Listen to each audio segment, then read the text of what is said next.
Everyone. It's Wayne and Penny and Nikki.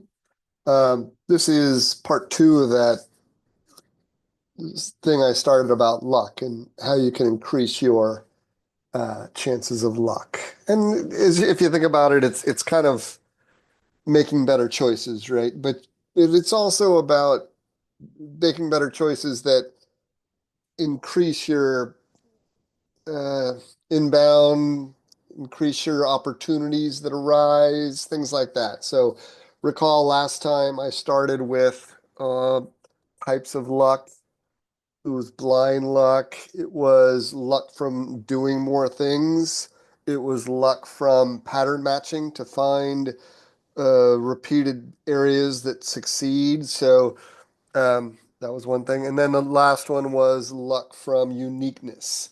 What skills can you add, traits, whatever that can improve or increase your opportunities for inbound success or whatever.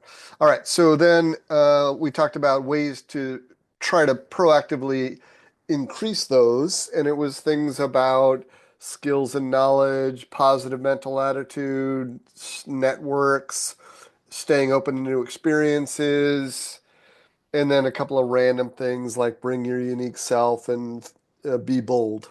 So there was those kind of general suggestions, but recall my thesis was that that's just vague and generic. What we need to do is take those ideas, but apply them to real life decision making. And so I had 10 ideas or decisions or things, and then I had some advice or thoughts about how to improve. And if you think about it, it was sort of like optionality, increasing optionality, surface area, increasing opportunity by making better choices so that better opportunities come so that you get better outcomes. And I tried to apply that filter to these life decisions and recall, well, I started with where you live, all those things that occur, like different jobs, different personal networks, accrue from where you live and the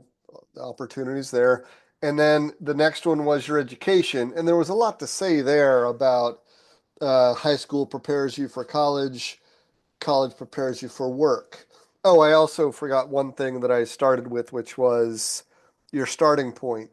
So you're given a starting point, your genetics that give you your raw intelligence, your athleticism, whatever it is, but also your upbringing, where you grew up, uh, the peers, everything around you, your early education, your parents' ideas about being aggressive or not, or their role being a role model or not, or they're going to jail or not, that kind of thing. So that was early education, and then we talked about high school, then we talked about a fair bit about college and choosing a college that kind of aligns with you for the most part, personality wise, but also is a good stepping stone for more optionality, the alumni networks, the companies that recruit on campus, that kind of thing, and how much that can influence your early opportunities. And then that was education. And then we talked about the career path. And obviously, what you pick as your major. And I talked about double threats and minors and different ways to gather skills during your education and ongoing. It's a lifelong thing. We talked about that. Um, so that then influences how you get into a career. And for career, the kind of foundation I talked about was the Ikigai framework of find out what you love to do, what you're really good at, what people want, and what they'll pay you for. And if you drill into each of those, like what you're good at could be strength finders. That could also be part of what you love to do, things that give you energy. So those things you can be more formal at so that you then target kind of a career, and you might never get every all of them, but you at least know what you're targeting.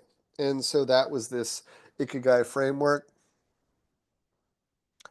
One thing in many career paths is whether to be a try to go into management. And so I talked about what the trade-offs are of being an executor versus being a leader and a manager. I talked a bit about that. Okay, so that was what we did last time. And this time I'm going to keep it a lot shorter. So we'll try and keep it to 10 minutes or so for each of these because it's it's too painful to go too long. All right, but I'll just do like two or three now. The first next one is who you marry.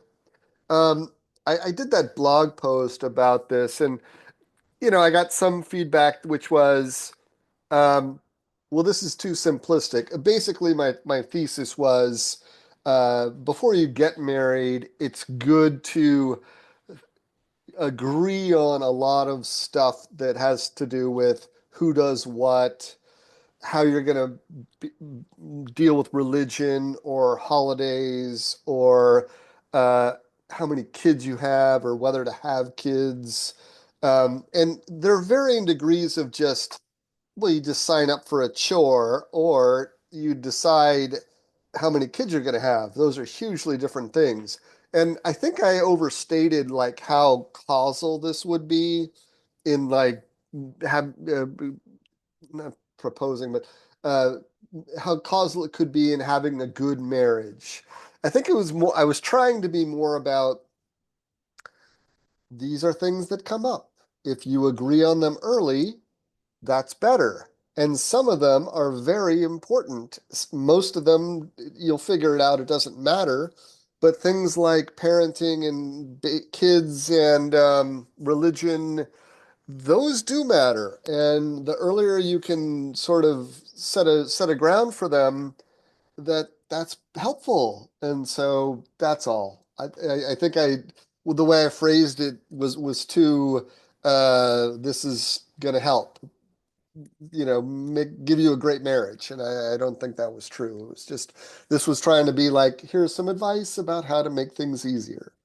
I had some people say, well, the problems that people have are higher order than this. These things you can figure out. So that was one bit. Another one was people marry for other reasons, which is similar, but I still think that these things, it's helpful to iron them out. And then another person or yeah, feedback I got was, and they're going through a divorce. And he was like, yeah, would have been helpful to know. This was useful. So anyway, in the end, take it for what you want. I think it just as a simple uh, therapy tool or something like that. I think it was good. All right, so that was that blog post. But otherwise, about marriage, I don't have a lot to say. I guess maybe a couple things about luck and optionality and good outcomes. Maybe I would say that I believe marriage is a good thing as an institution because A, you start out as a partnership, a two-person partnership. And even there, you can keep yourself and your partner supported, kind of nudging them to do good things or to push harder or to support each other when there's problems. If you're a complementary skill set, that's good because you can then add more skills as you go as a team out into the world. Maybe another thing I would say is that uh, you also marry into a network that may not be obvious to people. So if you get married, then you marry into a family, and that's a lot more optionality and a lot more opportunity for good outcomes. There's, trade-offs of having in-laws and all that. So that's a mixed bag, but as to the extent that you can think about it and not target, but look for a good spouse, but also a great family, that's fantastic because then you're surface area and optionality and opportunity is a lot greater. And these are things also that are time related. They get more useful over time. I may talk about that more in a minute, but so you marry in with a person, but you marry into a family, and that increases all those aspects. And then, of course, as you have kids, uh, they're a pain in the ass, but they force a lot of things that are great. Networks, they add optionality into all the things that you're required to do as part of being a parent. And again, it's a time thing. As they get older, they become more interesting and useful. And as you get toward the end of your life, of course, they're super useful as a support system as you plan for the end of your life and your spouse's life, that your kids form or help a lot there. So, A, I'm supportive of marriage as an institution, but B, figuring out kids to blend in all that. And if you just even think of this optionality and opportunity thing, those help a lot. I did see one interesting thing I'll mention, not because I don't know why I'll mention this. It was just interesting, I thought. And it was a This American Life episode, and it was an interview with a comedian named Daniel Sloss, and he's Irish, I think. But he came across a framework or an idea, a concept from a friend who was proposing that you could look at life as a jigsaw puzzle. And the analogy is if you think of the edges of the puzzle as sort of easier to find, and he was proposing that you could think of those as like work and family and whatever. But he was saying that the trickier part is the middle. And he proposed that your relationships are one of the hardest ones. And he made the statement that, and I did watch the Netflix. There's a Netflix episode. If you look up, well, This American Life podcast episode was "You've Come to the Right Person," which has other things in it, but this was in there. And then if you look up on Netflix, you can find this Daniel Sloss special. It's got something. I forget the title. I didn't write down the title. It's something about a jigsaw puzzle, though. And it's okay. He's pretty funny. He's not great, but he's pretty funny. But anyway, he proposes that this middle of the puzzle is the hardest, and your main relationship is one of the hardest. And he makes the assertion that way too many people settle, and it's sort of like jamming a jigsaw puzzle that doesn't fit. And that's okay. That's conceptually amusing, whatever. But the thing I thought was that or that was interesting was in the podcast, the interviewer asked him, well, he said, then I started asking people over social media, if you've done this, if you've broken up because you didn't want to settle and this helped, tell me about it. I think he just used a hashtag or something, broke up because of Daniel Sloss and this thing. But then the interviewer said, well, that's interesting. How many people did that because of what you said? And he said 30,000, which was just astounding to me. And I, I don't know what to make of that, but I just thought it was an interesting concept having to do with relationships and marriage. And I just thought I would point it out. I do see my uncles or my dad's family, the uncles had several bachelors, and it helped influence me in this idea about marriage. It does help the supportive aspects, and so I just had that example. And also, the later you try and marry, I've seen this where people get set in their ways, and living alone makes you not quirky. Well, I guess quirky, but so that's just, one thing that makes it harder as you get older. Um, and of course, everybody marries whenever they get married. And so just wanted to mention that.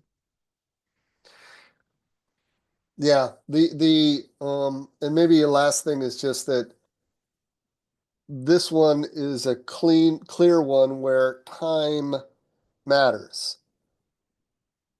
The usefulness of these support systems of a spouse, extended family, kids accrues over time. And so when you think about these things, I've over the years, I'm thinking more, or I've noticed more that this is a time relative decision. And so the importance or the benefit of saving money early, getting these things set up, getting networks built out and keeping them going accrues over time. Okay, I think that's all I wanted to say about networking.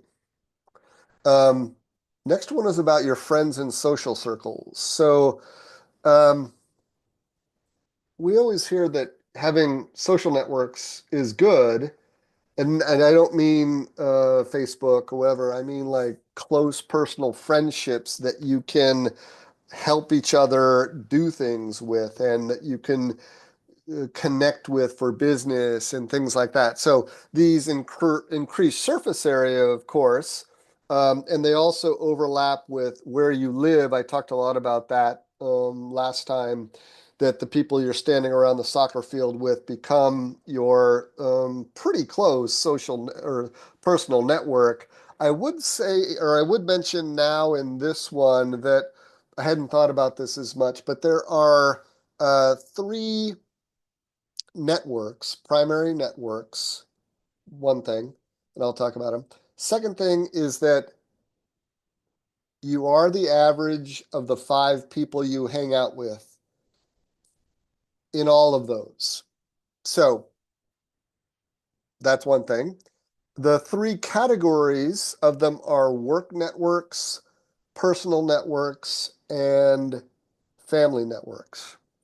And I'm going to go over kind of a generic thing I found on Gemini about this, and then I'm going to add my own uh, little pieces. Okay, so this part is how do you facilitate these? You may agree with the fact that family, friends, and work networks are good, but what do you actually do? And I'm trying to be more practical here because it's easy to say, well, you should have more networks, but we as humans don't do that, particularly if you're dude, introvert, engineers, and that's a lot of the people that I hang out with. So I'm going to talk about introversion and shyness in another video or blog post. But um, in general, though, you need to manage these networks, and intuitively, you believe that if I maintain these, I can give more to them, they can give more to me.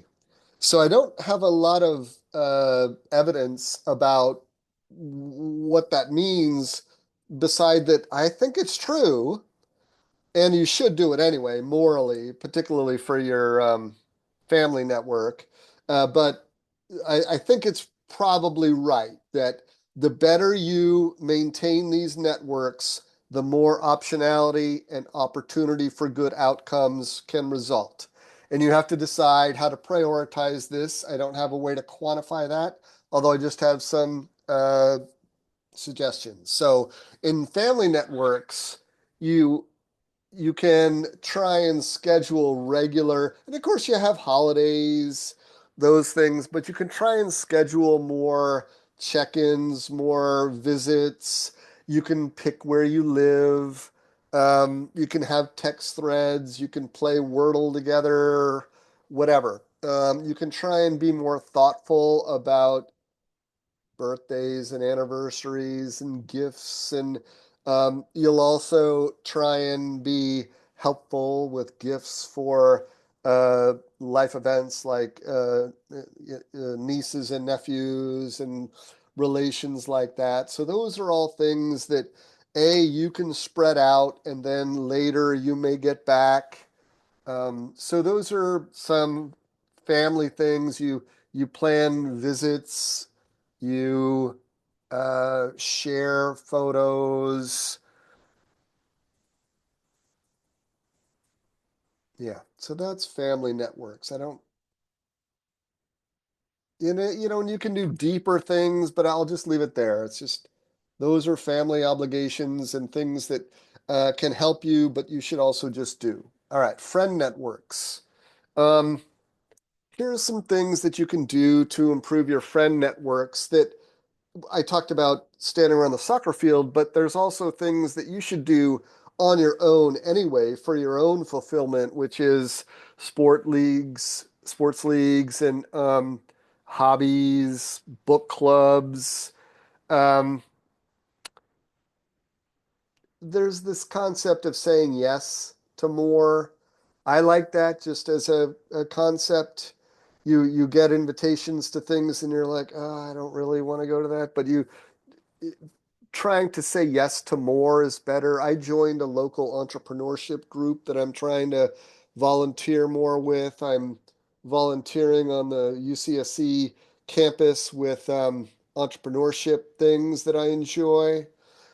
So that's an area. I know. I do like beach cleanups. Those aren't as social, but I feel like it's a nice volunteer thing. So it's a giving back thing. There's a little bit of social aspect to it too.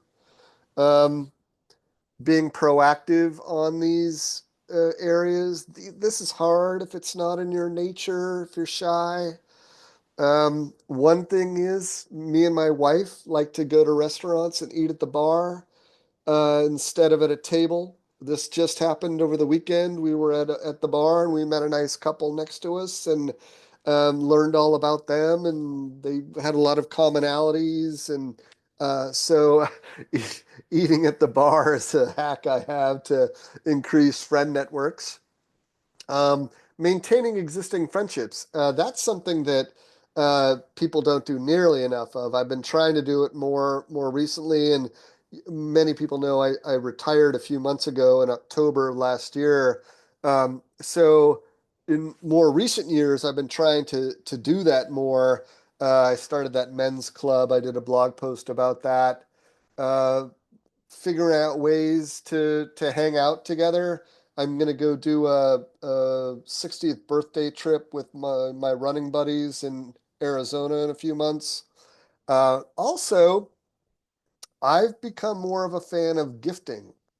Uh, Keep in mind a good gift for a person that's thoughtful. I find that's pretty cool, and so I've been, and that's true for your relatives too. Uh, a good gift, giving or having lists for Christmas and birthdays. We do that in our family, but also I've been trying to be more thoughtful about gifts for my friends and relatives. So that's pretty cool, actually. Um, Maybe I'll do a separate little video about that. Okay, work network. Um, Work network. The only hack I have here is uh, trying to outreach to different groups within your company. I have some hacks like I'll ask questions in large meetings, and that gets me known. And it's also a supportive thing to do for the people running the meeting. Uh, I also volunteer for things. I'll contribute to the corporate blog. I'll run the hackathon, which that one really worked a lot. There's a little bit of attend industry events, get mentors, be a mentor is probably a good one. I've done that a fair bit. It's very hard to make the time for some of these. One work network thing I'll say is that I changed jobs occasionally uh, to learn, but also the personal network thing or the work network thing comes out of that.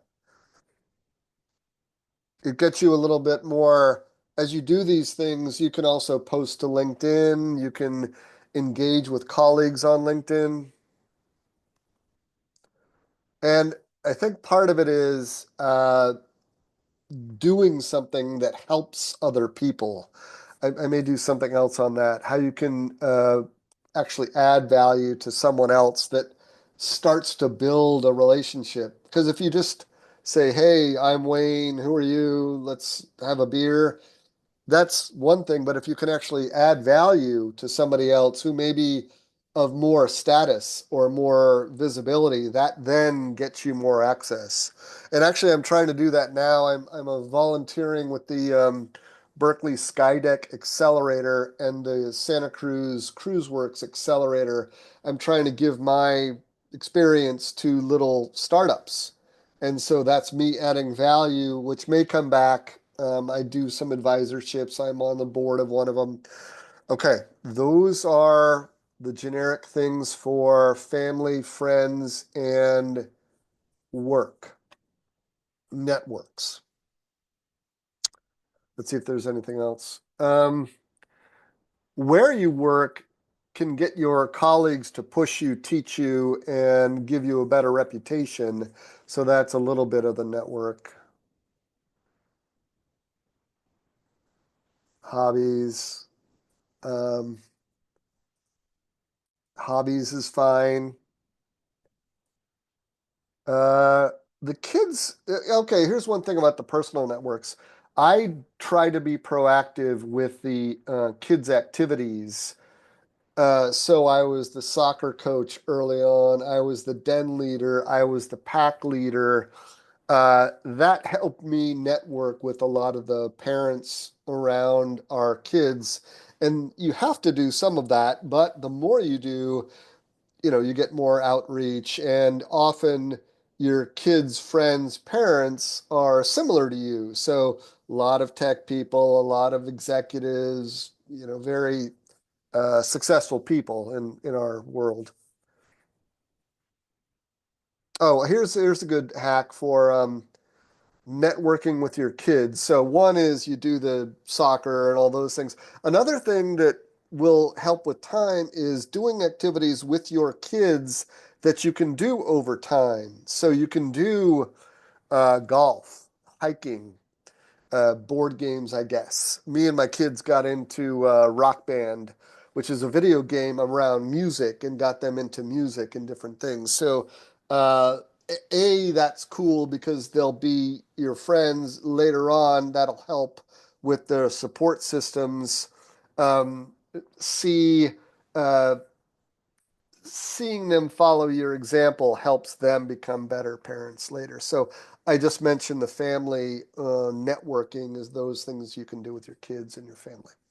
Okay, I think I'm going to stop there because that was 10, 15 minutes. All right, so that's two, and I'll do two each. There's like four more, so maybe that's two more videos. All right, that's my story, and I'm sticking to it.